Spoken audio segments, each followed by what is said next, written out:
Why are you still not receiving what you want? You're conscious, you're working so hard, you do all the things, scripting, manifesting, affirmations, all the things. Why haven't you received it yet? If you want to know, stay through the whole video, because I'm going to blow open some things you've never thought about receiving. I'm Susan Jane Rowe. Welcome back to my channel. I am delighted to have you here because my absolute passion and purpose is you fulfilling your potential, gaining full personal and financial freedom so that you're on fire and light up the world. So many of the beautiful, conscious, smart women I work with are givers, are generous, are here to make a difference. And they're often taking care of other people, and they're almost always at the bottom of the list as a priority. So whether the kids get done, then the partner or the clients, at the bottom of the list as a priority. What does that tell you? What is the communication? If you and I were in a relationship, okay, and every time with friends, whatever kind of relationship, client, coach, and every time you contact me or ask for something, it takes me ages because everything else is more important. We need to be conscious. We need to be conscious of what we're communicating to ourselves.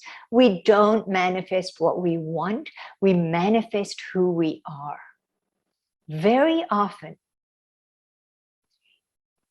giving, being the giver, being the generous one, is a way of controlling intimacy.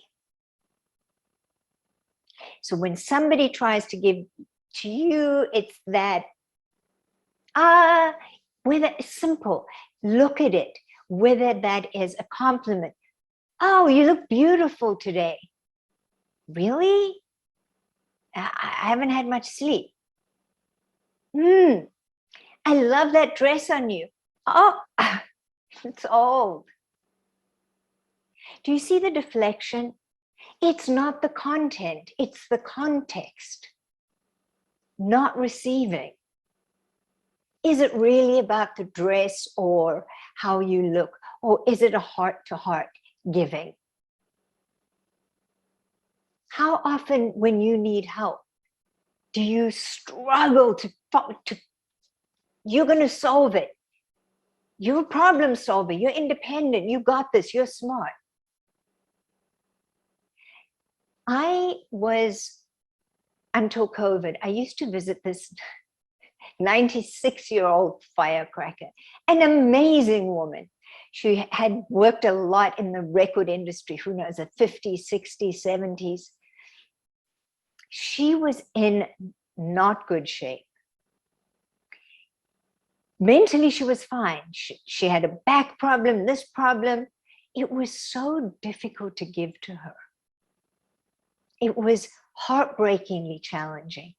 Even though I said to her, you love to help me. How come I'll mention something and then the next week you'll give me an article on it or something? How come you do that? Does it feel good? She's like, of course it feels good. I said, so you deprive me or anyone who wants to give to you of that.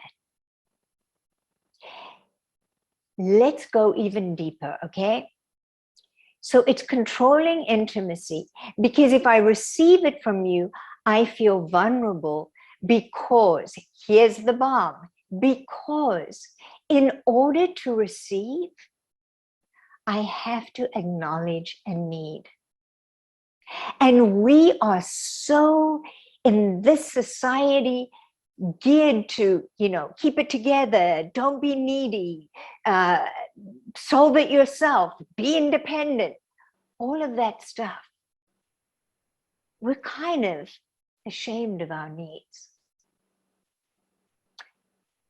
You're going to hear more about shame because I'm shame phobic, this whole shaming thing. I have a little dog. She's standing here. She's waiting for me because she needs attention. And maybe she thinks she needs a treat. But she doesn't deny it, right? So there's a law that I call divine reproacity. I think it's actually said reciprocity, but I've always said that. And that is, we're not in this transactional relationship. So if I give you something you don't really want to receive, besides the other points I've said, you don't want to receive because you don't want to feel like you owe me something. See, in that post-industrial patriarchy that was built on lack and scarcity, it's all about there's not enough. So if I give you, you better give back to me because there's not enough. If we truly, truly believe in abundance and I give to you, isn't there just more? It's all abundance. So receiving is a muscle that you need to strengthen. I want you to start strengthening your receiving muscle by giving to the most important person in your life. That's you. And receiving from the most important person in your life. That's you. See, it all begins, starts and ends with us. So I am inviting you to do this. I want you to set your phone, set a timer 2-3 times a day. And I want you to stop and take an inventory of what you've done, been, created that you could celebrate. Because we're so great at knowing all the things we didn't do and didn't get right. How often do you take time to celebrate? I jumped on to talk to you. I'm celebrating that. I wanted to do it and I'm doing it. And we get to have this. Celebrate. That's number one. Getting comfy with receiving. So I said it's a muscle. It needs to be built, strengthened. It also needs to be, muscles need to be stretched. So you've got to stretch that receiving. And I'm going to give you another challenge. In the comments, ask for one thing you need. It needn't be from us. It could be from the universe. It could be that you think of asking from someone else, but just write it down. Writing it down allows it through you, right? Emotions, energy in motion, allow it through and make space to receive. Nature abhors a vacuum. That's why they say declutter, give away the things you don't love, because you make room for the new, right? So all those things that you're not asking for that you want or feel you need, start expressing them. Start in the comments, okay? I love you, do that. That brings us to number 2. Giving and receiving needn't look the way that our transactional relationships have shown us. There's a concept, well, actually it's a philosophy in South Africa called, where I grew up, I'm now in New York, but I grew up in South Africa, called Ubuntu. Ubuntu means this: a person is a person because of other people. Think about that. So I'm going to tell you a very quick story. They did this research out in the rural, far away in rural South Africa. And they had these little kids and they gathered them and they said, see this cake? And there was this beautiful, decorated, yummy, delicious cake for a kid. They said, whoever, when we say Marx gets it, go, whoever goes and gets to that tree first wins this cake. They expected, Marx gets it, go. They expected the kids to take off. Instead, the kids took hands and walked together. to the tree, this is true. And they said to them, how come you did that? You were going to win a cake. And these are kids, they were young. They said, that's no fun. If we eat together and we eat together, it's fun. So this whole thing of giving and one person has to win and one person lose, the whole transactional thing about, oh, so-and-so took me out for lunch, so I owe them a lunch. You know, that whole transactional thing. Think about that in terms of what you're wanting to manifest. What are you actually communicating? Is there enough? And then we wonder why we feel like we're not enough. So we have two choices every moment. We have two choices. Hear this. Whatever happens, we have two choices. We can react to it, or we can ask, what's the gift? What is the learning from this?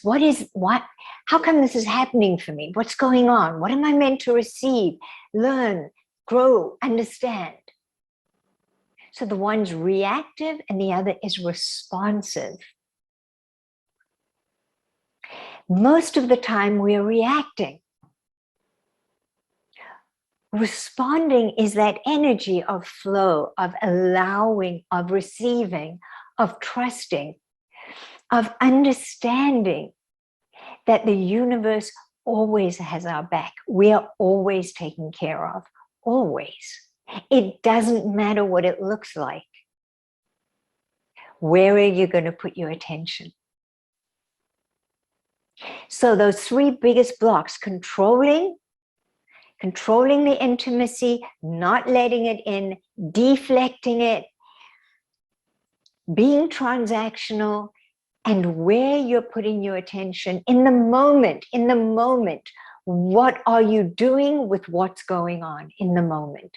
Are you receiving the blessings and the gifts, or are you reacting and trying to solve it, and it's another thing, and up. If you got value, and I know you did, hit the subscribe button, because I have so much more to give you. Comment, let me know what those needs are, what that one thing you'll give to celebrate yourself, and like the video so that we can get to more women, because it's our time now. I love you.